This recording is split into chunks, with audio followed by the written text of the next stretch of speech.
Hello students, एक बार फिर से आप सभी का स्वागत है आज की वीडियो के अंदर, आज के लेक्चर्स के अंदर। आप सबको पता होगा कि हमारा जो टॉपिक चालू था वो था applications of the dimension analysis and उसके अंदर हमने प्रीवियस लेक्चर्स के अंदर आपको बताया था कि इक्वेशन की कंसिस्टेंसी कैसे चेक की जाती है एंड साथ ही में मैंने आपको थोड़ा सा होमवर्क भी दिया हुआ था। तो वो था application of the dimensional analysis. उसी में हम आज आगे जाने वाले, उसकी सेकंड एप्लीकेशन जो है वो हम यहाँ पर सीखने वाले। वो एप्लीकेशन है to obtain the equation of physical quantity in terms of other physical quantity।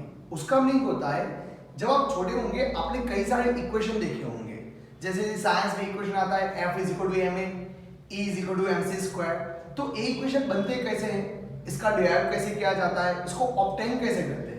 तो आज के लेक्चर में हम वही सीखने वाले हैं कि नए नए इक्वेशन किस तरह से बनाए जाते हैं, क्या इंफॉर्मेशन हमारे पास होनी चाहिए एंड वो इंफॉर्मेशन के माध्यम से हम पूरी तरह से एक नया इक्वेशन बना सकते हैं। तो इसी कंसेप्ट को आज हम चलिए एक एग्जाम्पल के साथ समझ लेते हैं। So let us start and understand with the examples. हम यहाँ पे एक एग्जांपल लेते हैं। एग्जांपल हम लेते हैं सिंपल पेंडुलम का। सिंपल पेंडुलम के टाइम पीरियड का हम यहाँ पे इक्वेशंस डिराइव करते हैं, जो इक्वेशन हालांकि आपको पता नहीं है कि क्या है।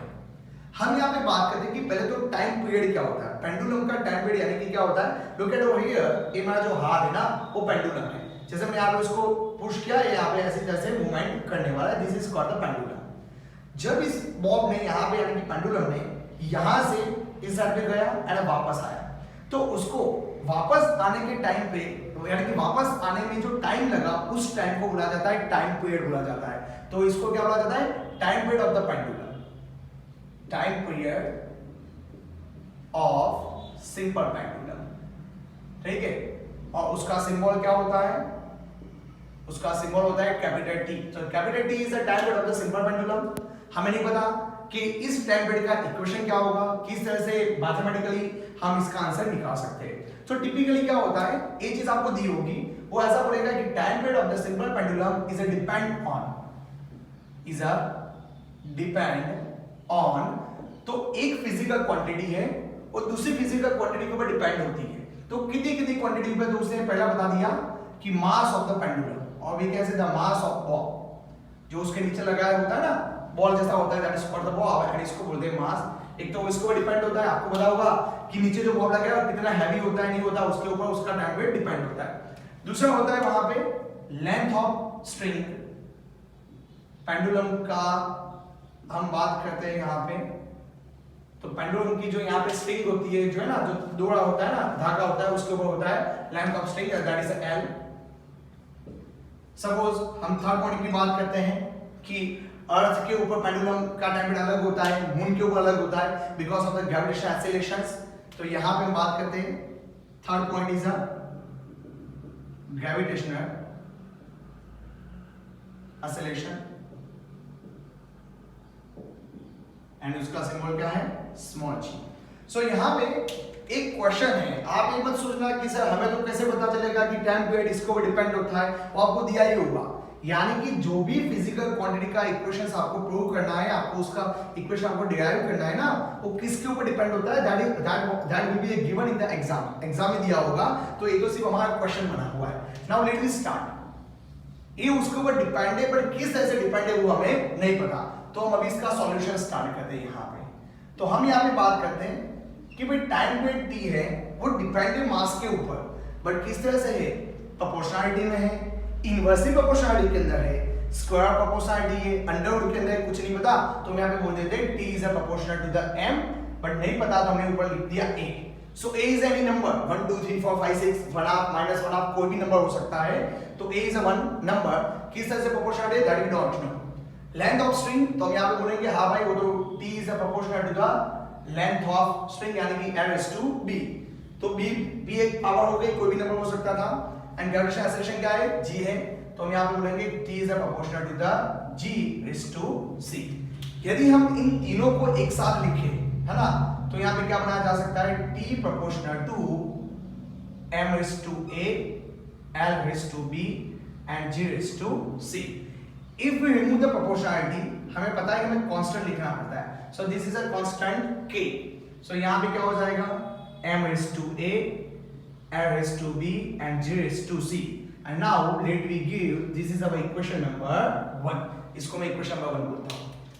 यदि यहाँ पे टाइम पीरियड है इस साइड पे, यानी कि इक्वल टू के लेफ्ट साइड पे भी टाइम पीरियड है, तो राइट साइड पे भी क्या होना चाहिए, टाइम पीरियड ही होना चाहिए था।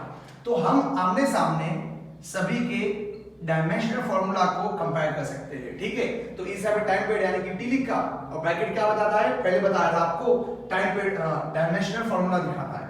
इज इक्वल टू के तो कांस्टेंट होता है, यहाँ पे m का डायमेंशनल फार्मूला, उसके ऊपर क्या आ जाएगा a, यहाँ पे लेंथ है, सो लेंथ का dimensional formula it's a b, and gravitation acceleration g का डायमेंशनल फार्मूला, एंड उसके ऊपर c आ जाएगा। तो चलिए सभी के डायमेंशन फार्मूला अप्लाई करते हैं। t यानी कि क्या होता है, t यानी कि होता है टाइम, होता है टाइम पीरियड। टाइम का यूनिट क्या होता है, सेकंड होता है। तो सबको पता है कि इसका डायमेंशन फार्मूला होता है t1। क्या होता है, t1। चलिए m यानी कि क्या है, मास है, मास का क्या होता है, m1। So this is our m1, but उसके ऊपर a पावर है। चलिए दिस यहाँ पे क्या है, here is l, so it's l1, and इसके ऊपर कितनी पावर है, b पावर है। यहाँ पे g आता है, g यानी कि क्या होता है, एक्सेलरेशन होता है मीटर पर सेकंड स्क्वायर, यानी कि L1 t - 2। मैंने आपको पढ़ने के लिए दिए थे सभी के डायमेंशन फार्मूला, यदि आपने नहीं पढ़ा तो एक बार पढ़ लेना, ठीक है। चलो अब इसका सिंपलीफिकेशन करते हैं। This one is a t1, यहाँ पे 1 * a क्या होता है, ma डॉट, यहाँ पे क्या हो जाएगा, lb डॉट, यहाँ पे क्या हो जाएगा, lc एंड t - 2c। पक्का। अभी देखिए बेस सेम होता है ना, तो पावर का क्या होता है, एडिशन होता है। तो हम यहाँ पे बोल सकते हैं t1 = ma l b + c and t - 2c। तो इस इक्वेशन के ऊपर ब्लॉक बना लीजिए। अभी करना क्या है, देखिए भाई बोर्ड खत्म होने वाला है, यानी कि लेक्चर्स खत्म हो जाएगा, ठीक है। अभी आमने सामने पावर की कंपैरिजन करनी है, okay. So let me say that comparing power of MLT on both the side। तो दोनों साइड पे हम MLT के पावर को कंपेयर करते हैं। चलो यहाँ पे M तो है ही नहीं, तो M का पावर कितना होगा, 0 होगा, और यहाँ पे कितना M के ऊपर A है, तो हम यहाँ पे सीधा बोल सकते हैं A = 0। डन। चलो यहाँ पे क्या है, B + C है, यहाँ पे L नहीं है, तो हम यहाँ पे बोल सकते हैं कि b + c is also 0। यहाँ पे t क्या है, -2c है, यहाँ पे t के ऊपर क्या है, 1 है, तो यहाँ पे क्या आएगा कि -2c = 1, so c = what, -1/2। c = what, -1/2। यदि हम इसी वैल्यू यहाँ पे अप्लाई कर देते हैं तो b - 1/2 = 0, therefore b = 1/2। तो हमें यहाँ पे हमने जो 3 कांस्टेंट लिए थे a b c, हमें उसकी वैल्यू मिल गई, a मिला, b मिला एंड c मिल चुका है, ठीक है। यहाँ पे अभी देखिए, तो from equation number 1 we can say here, from equation number 1, यदि हम इक्वेशन नंबर 1 की बात करते हैं यहाँ पे, तो t = क्या हो जाएगा, k as it is m/a। a कितना है, 0 है, तो m/0 1 हो जाता है, लिखने की जरूरत नहीं है। l के ऊपर b है, सो l के ऊपर b यानी कि 1/2, एंड g के ऊपर क्या है, c यानी कि -1/2।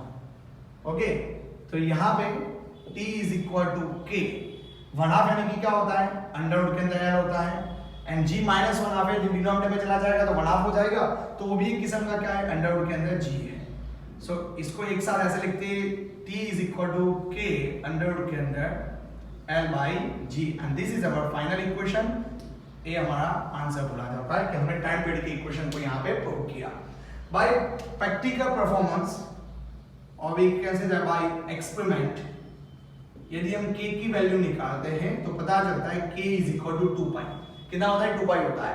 ये नॉलेज के ऊपर से होता है, ये आपको इस मेथड के माध्यम से कुछ आएगा, हाँ, ये आपको मेथड के माध्यम से पता नहीं चलेगा। सो यहाँ पे क्या होगा कि t = 2π √l/g।